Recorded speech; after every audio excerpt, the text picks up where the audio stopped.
ಹರೇ ರಾಮ. ಎಲ್ರಿಗೂ ನಮಸ್ಕಾರ. ನಾನು ಗೀತಾ ಸಾಬಿ ಚಾನಲ್ಗೆ ನಿಮಗೆಲ್ರಿಗೂ ಸ್ವಾಗತ. ಇವತ್ತು ನಾನು ಹಾಗಲಕಾಯಿಂದ ಡ್ರೈ ಪಲ್ಯವನ್ನು ಮಾಡ್ತಾ ಇದ್ದೀನಿ. ಇದನ್ನು ನೀವು 1 ವೀಕು 15 ಡೇಸು ಹಾಗೆ ಇಟ್ಕೊಂಡು ಬೇಕಿದ್ರೂ ತಿನ್ಬಹುದು. ಈ ಹಾಗಲಕಾಯಿ ಪಲ್ಯ ನಮ್ಮ ಬ್ಲಡ್ಡನ್ನು ಪ್ಯೂರಿಫೈ ಮಾಡುತ್ತೆ, ಮತ್ತು ಡಯಾಬಿಟಿಸ್ ಇರೋರಿಗೆ ಎಲ್ರಿಗೂ ಇದು ತುಂಬ ಹೆಲ್ಪ್ ಆಗುತ್ತೆ. ಕೇವಲ ಡಯಾಬಿಟಿಸ್ ಇರೋರಿಗೆ ಅಂತ ಮಾತ್ರ ಅಲ್ಲ, ಎಲ್ಲರೂ ತಿನ್ಬಹುದು ಇದನ್ನು. ಇವಾಗ ನಾನು ಹಾಗಲಕಾಯಿ ಡ್ರೈ ಪಲ್ಯ ಮಾಡೋದಕ್ಕೆ 4 ಹಾಗಲಕಾಯಿನ ತೊಗೊಂಡಿದ್ದೀನಿ. ಇದನ್ನು ನಾನು ಇವಾಗ ಕಟ್ ಮಾಡ್ಕೊತೀನಿ. ಈಗ ನಾನು ಹಾಗಲಕಾಯನ್ನು ಈ ಥರ ಕಟ್ ಮಾಡ್ಕೊಂಡಿದ್ದೀನಿ. ಇದನ್ನು ತುಂಬ ಚಿಕ್ಕದಾಗಿ ಕಟ್ ಮಾಡ್ಕೋಬೇಕು, ಇಲ್ಲಾಂದರೆ ಅದು ಡ್ರೈ ಆಗಲ್ಲ. ಹಾಗಾಗಿ ನಾನು ಈ ಚಾಪರಿಂದ ಚಿಕ್ಕದಾಗಿ ನಾನು ಕಟ್ ಮಾಡ್ಕೊತೀನಿ. ನೋಡಿ, ಹಾಕ್ಬಿಟ್ಟು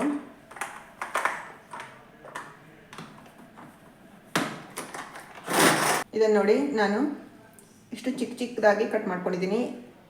ಇದೇ ಥರ ಇದೆಲ್ಲದನ್ನು ಕಟ್ ಮಾಡ್ಕೊತೀನಿ. ನಾನು ಎಲ್ಲ ಹಾಗಲಕಾಯಿಯನ್ನು ಈ ಥರ ಮಾಡ್ಕೊಂಡಿದ್ದೀನಿ. ಎಷ್ಟು ಚಿಕ್ಕದಾಗುತ್ತೋ ಅಷ್ಟು ಚಿಕ್ಕದಾದರೂ ಒಳ್ಳೆಯದೇ.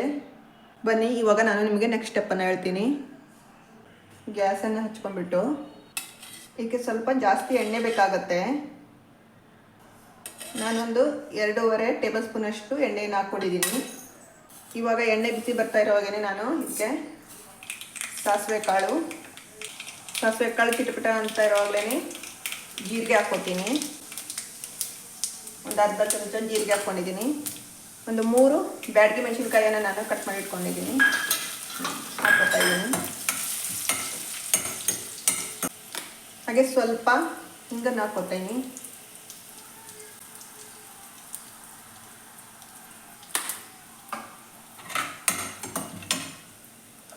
ಹಾಗೆ ನಾನು ಪುಡಿ ಮಾಡಿಟ್ಕೊಂಡಿರುವಂತಹ ಕರಿಬೇವಿನ ಸೊಪ್ಪಿನ ಪೌಡ್ರನ್ನು ಹಾಕ್ಕೊತಾ ಇದ್ದೀನಿ ಇದಕ್ಕೆ.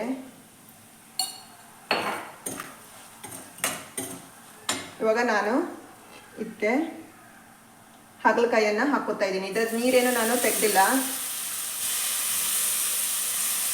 ಹಾಗಲಕಾಯಿಂದ ನೀರನ್ನು ಹಿಂಡಿ ತೆಗೆದಿಲ್ಲ. ಹಾಗೆ ನಾನು ಇದಕ್ಕೆ ಉಪ್ಪನ್ನು ಹಾಕ್ತಾ ಇದ್ದೀನಿ. ಉಪ್ಪು ಇವಾಗ ಸ್ವಲ್ಪ ಹಾಕ್ಕೊಳ್ಳಿ, ಆಮೇಲೆ ಬೇಕಿದ್ರೆ ನೋಡ್ಕೊಂಡು ಹಾಕ್ಕೋಬೋದು. ಇದು ಸ್ವಲ್ಪ ಟೈಮ್ ತಗೊಳುತ್ತೆ, ಇದು ಡ್ರೈ ಆಗಬೇಕಲ್ವಾ. ಇದ್ರ ನೀರಿನ ಅಂಶ ಎಲ್ಲ ಹೋಗಿಬಿಟ್ಟು ಸ್ವಲ್ಪ ಕಪ್ ಆಗಬೇಕು. ಅದು ಅಷ್ಟಾದ್ರೆ ಮಾತ್ರ ಅದ್ರ ಟೇಸ್ಟ್ ಜಾಸ್ತಿ ಆಗುತ್ತೆ.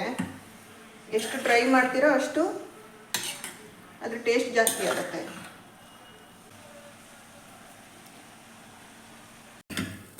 ನೋಡಿ, ಡ್ರೈ ಆಗೋ ಥರ ಇದನ್ನು ನಾವು ಹುರ್ಕೋಬೇಕು. ಸ್ವಲ್ಪ ಅದು ಬ್ಲ್ಯಾಕಿಶ್ ಆಗಬೇಕು, ಇನ್ನೂ ಸ್ವಲ್ಪ ಬ್ಲ್ಯಾಕಿಶ್ ಆಗಬೇಕು ಇದು. ನೋಡಿ, ಮಿನಿಮಮ್ 1.5 ಅವರ್ 2 ಅವರ್ಸ್ ಅಂತೂ ಬೇಕು ಇದಕ್ಕೆ ಮಾಡೋದಕ್ಕೆ. ಒಂದ್ಸಲ ನೀವು ಮಾಡಿಟ್ಕೊಂಡ್ರೆ 1 ವೀಕ್ ನೀವು ತಿನ್ಬೋದು, ಏನೂ ಹಾಳಾಗಲ್ಲ ಇದು. ನೋಡಿ, ನಾನು ಈ ಹಂತದಲ್ಲಿ ಕಾಯಿ ತುರಿಯನ್ನು ಇದಕ್ಕೆ ಹಾಕ್ಕೋತಾ ಇದ್ದೀನಿ. ಕಾಯಿ ತುರಿನೂ ಇದ್ರ ಜೊತೆ ಫ್ರೈ ಆಗಬೇಕು. ಕಾಯಿ ತುರಿಯಲ್ಲಿರುವಂತಹ ನೀರಿನಂಶ ಎಲ್ಲ ಹೋಗಿಬಿಟ್ಟು ಕಾಯಿ ತುರಿನೂ ಸ್ವಲ್ಪ ಡ್ರೈ ಆಗಬೇಕು. ಮಾಮೂಲಿ ಪಲ್ಯಕ್ಕೆ ಹಾಕ್ತೀವಲ್ವ, ಅದಕ್ಕಿಂತ ಸ್ವಲ್ಪ ಜಾಸ್ತಿ ಹಾಕ್ತಾಯಿದ್ದೀನಿ. ಇನ್ನೂ ಒಂದು 20 ಮಿನಿಟ್ಸ್ ಹೋಗಬೇಕು. ಇದು ಕಾಯಿ ಹಾಕಿದ್ದೀನಲ್ವ, ಅದೆಲ್ಲ ಡ್ರೈ ಆಗಬೇಕು. ನೋಡಿ, ಇವಾಗ ಆಗಿದೆ ಇದು. ಇವಾಗ ನಾನು ಫ್ಲೇಮನ್ನು ಆಫ್ ಮಾಡ್ತಾಯಿದ್ದೀನಿ. ಆಗಿದೆ ಇವಾಗ, ಇದು ಸಾಕು. ನೋಡಿ, ರುಚಿಕರವಾದ ಆರೋಗ್ಯಕರವಾದಂತಹ ಹಾಗಲಕಾಯಿ ಡ್ರೈ ಪಲ್ಯ ರೆಡಿಯಾಗಿದೆ. ಇದನ್ನು ನೀವು 1 ವಾರ 15 ದಿನ ಇಟ್ಕೊಂಡ್ಬಿಟ್ಟು ತಿನ್ನಬಹುದು, ಏನೂ ಹಾಳಾಗಲ್ಲ. ಡೈಲಿ 1 ಚಮಚ ತಿಂದರೆ, ಸಪೋಸ್ ನಿಮಗೆ ಡಯಾಬಿಟಿಸ್ ಇರೋರ್ಗು ಇದು ತುಂಬ ಒಳ್ಳೆಯದು. ಹಾಗೆ ನಾರ್ಮಲ್ ಆಗಿರೋರು ತಿನ್ಬಹುದು, ಏನೂ ಇದಿಲ್ಲ, ಒಳ್ಳೆಯದು. ಇದು ನಮ್ಮ ಬ್ಲಡ್ಡೆಲ್ಲ ಪ್ಯೂರಿಫೈ ಮಾಡುತ್ತೆ. ಇದು ಖಂಡಿತ ನಿಮಗೆ ಇಷ್ಟ ಆಗುತ್ತೆ ಅಂತ ಅಂದ್ಕೊಂಡಿದ್ದೀನಿ. ನೀವು ಒಮ್ಮೆ ಮಾಡಿ ತಿನ್ನಿ. ಲೈಕ್ ಮಾಡಿ, ಶೇರ್ ಮಾಡಿ, ಸಬ್ಸ್ಕ್ರೈಬ್ ಮಾಡಿ. ಧನ್ಯವಾದಗಳು.